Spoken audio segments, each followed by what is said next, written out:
Well, we knew it was coming, a declaration of water shortage along the Colorado River. That declaration announced today means cuts in the water supply chain, with Arizona, Nevada, and Mexico feeling it first.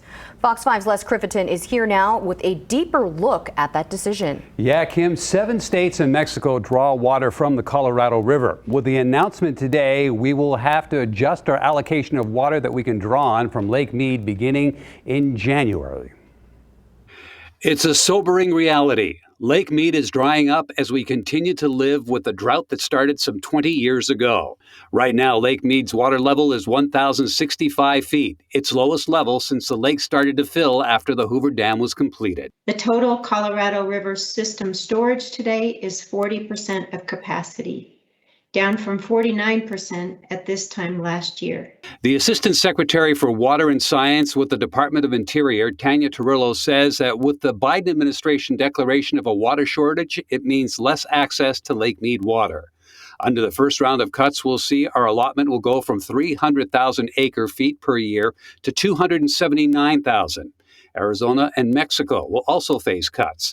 In all, between Nevada, Arizona, and Mexico, 613,000 acre feet is being cut for consumption for 2022.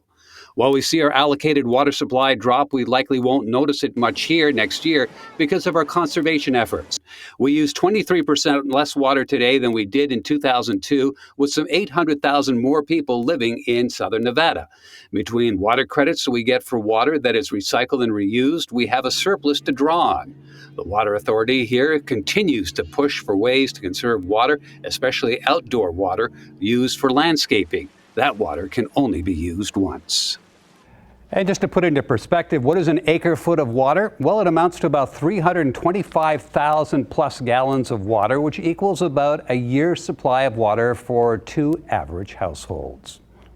All right, now let's take a look and see what meteorologist Sam Argier has to break down how the water levels stand right now. Sam? Yeah, I want to look back not only right now, Les, but a year ago to even when the lake was at its all-time high in the 1980s. So I brought a cross-section in of the lake, and unfortunately, we've been seeing the bathtub ring getting larger and larger. Les mentioned this in his story, but we are at 1,067 feet above sea level. That's the elevation of the lake right now. And this is pretty astonishing. Just in the last year, we are down more than 16 feet from a year ago.